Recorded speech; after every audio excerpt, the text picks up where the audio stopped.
আমার চাচি ৩-৪টা কথা বলছে।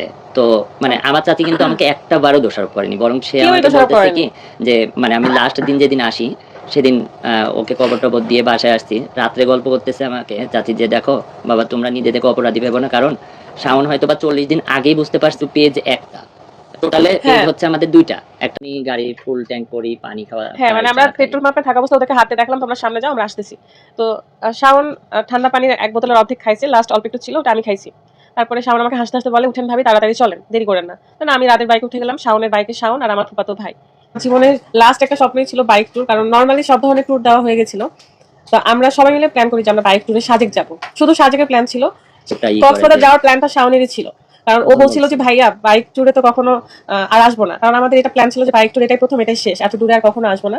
আসলে আমার উপর দিয়ে ফারা যাচ্ছে এটা সত্যি। আমার উপর নজর লাগছে এটাও সত্যি। কারণ আমি মনে করেছিলাম যে আমার সুখটা দেখলে হয়তো সবার ভালো লাগবে। তারপরেও জানি না কেন মানুষ আর আমাদেরকে দোষ আমার দিচ্ছে। কষ্ট আরেকটা তো জিনিস আমিও মনে পাইছি না। হচ্ছে ও আমার ভাই না। ও আমার সাথে থাকতো সবসময়। আসসালামু আলাইকুম ওয়া রাহমাতুল্লাহি ওয়া বারাকাতুহু। সম্মানিত দর্শক, ভিডিওটা যে যেখান থেকে প্লে করেছেন তাদেরকে অসংখ্য ধন্যবাদ। সম্মানিত দর্শক, প্রথমে আপনাদের মাঝে অল্প একটু ভিডিও দেখিয়েছি। সম্পূর্ণ ভিডিওটা আমি আপনাদের মাঝে তুলে ধরার চেষ্টা করছি। সম্মানিত দর্শক, একটি দুর্ঘটনা সারা জীবনের কান্না। সম্মানিত দর্শক, সেদিন যে ট্যুরে গিয়ে যে ঘটেছিল ভয়ঙ্কর ঘটনা, সম্মানিত দর্শক, শাওনের সাথে কি ঘটেছিল?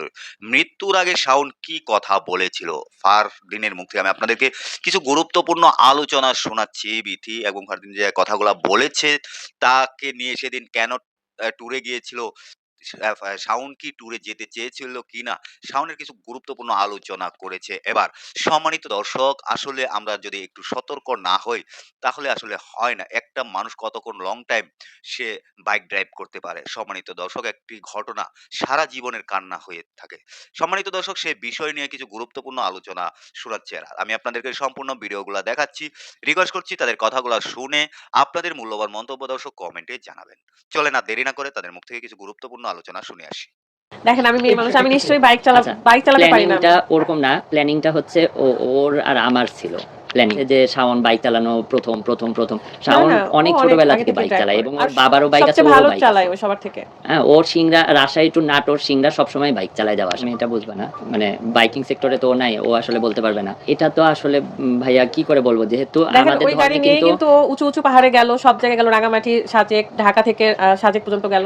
তো কিছু হলো না। আর কক্সবাজারও গিয়েছিল, তাও কিছু হয় নাই। কিন্তু আসার পথেই কেন হলো? আমি শাওনের কাছ থেকে আর পিছনের বাইকারের কাছ থেকে যেটা শুনছি যে ও যখন ব্রেকটা করে তখনও শাওন মানে না, গাড়িটা সোহাগ। সোহাগ মানে আমি শাওন বলতে অভ্যস্ত সবসময় হয়েছে। শাওন করি তো এই কারণে। তো যখন আমি পিছনের জনের এবং সোহাগের কাছ থেকে শুনি তো সোহাগরা তখন বলে কি যে হচ্ছে ও নাকি ব্রেক করছে। করার পরে মোটামুটি গাড়িটা কন্ট্রোলের কাছে আসছে। কিন্তু পিছের চাকা এবং সামনের চাকা নাকি মানে এরকম নাকি হচ্ছিল ঝাঁকি হ্যান্ডেলটা। হচ্ছিল। হ্যান্ডেলটা শক্ত হ্যাঁ, করে হয়তোবা ধরতে পারেনি বা তখন জার্ক করছে। যে জার্কের কারণে ওদেরকে নাকি পুরাটাই বাম পাশে টেনে টেনে নিছে। নিচ্ছে।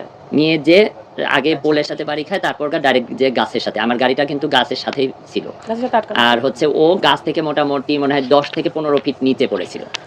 যে আমি খালি জাস্ট ধাক্কা লেগে হয়তোবা হয়ে গেছে। এরকম ওইগুলো মনে অবস্থা। হয়েছে তাই। আসলে আঘাত পাইছে মাথায়।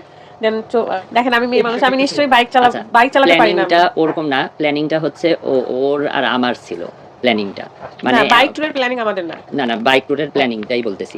যে আমার ১ম এ না। আমি ওরা কখনোই মানে যেতে চাইনি। আমি বারবার করে বলতেছিলাম ওকে যে হচ্ছে চলো আমরা একটা বাইক ট্যুর দিই। তো ওইভাবে ও কখনো রাজি হয় না। হঠাৎ করে কি মনে হলো যে তখন আবার বলতেছে যে ঠিক আছে চলো।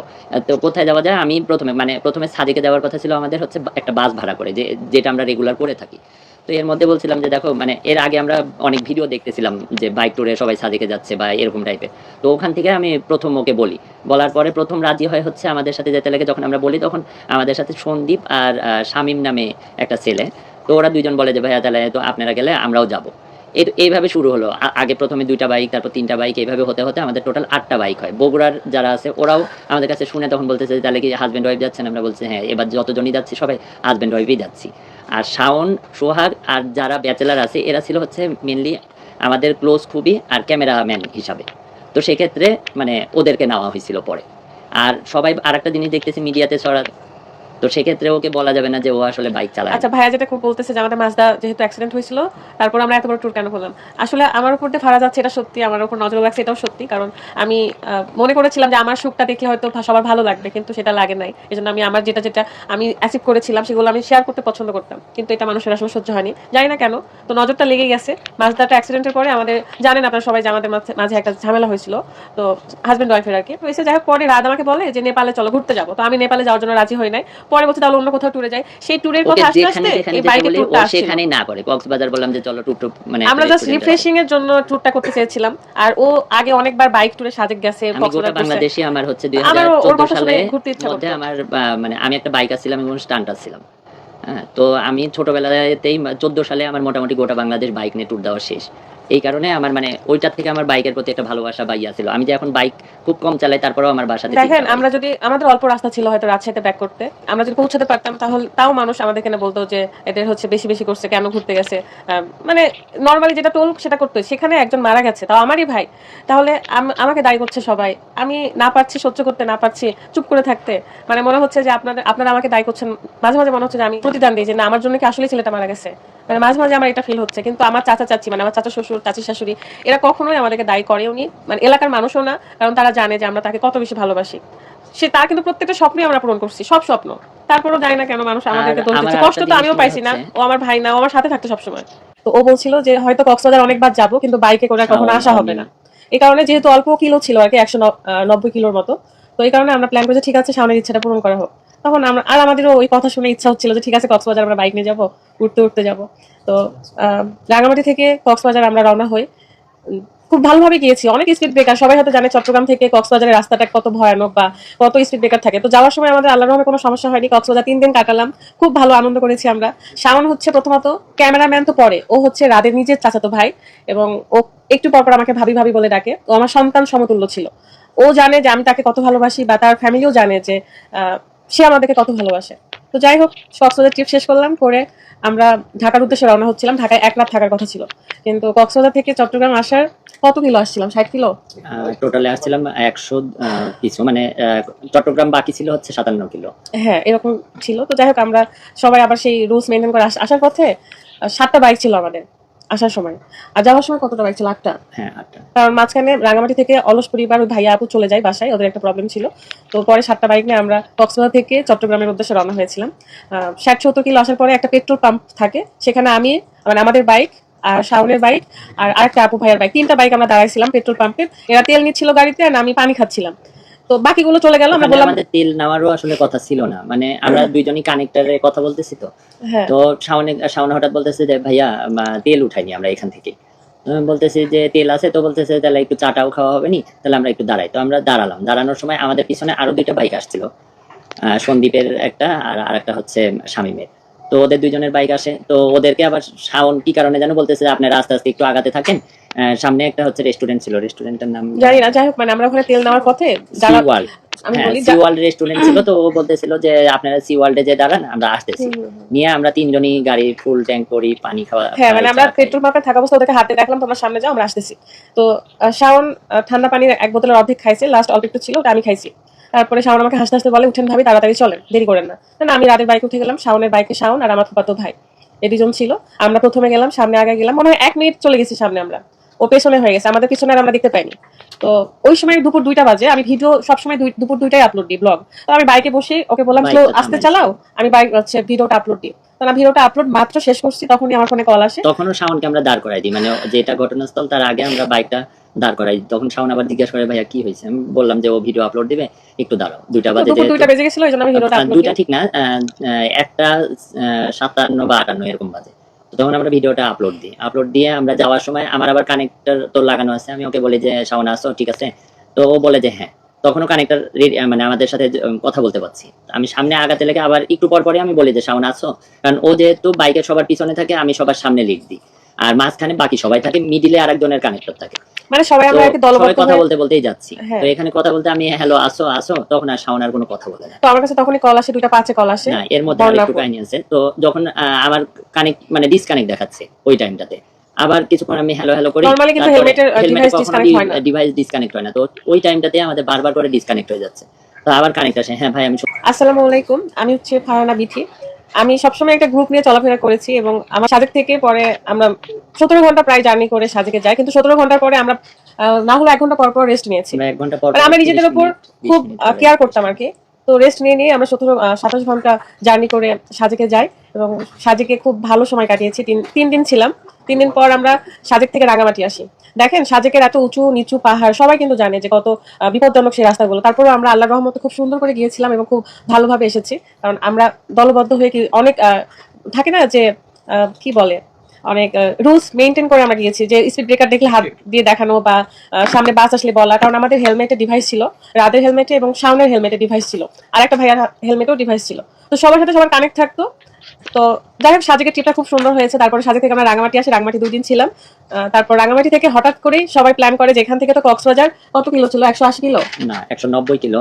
তো সকালবেলায় শাওনি ফার্স্ট টাইম মানে উদ্যোগ এই দুজন ছিল।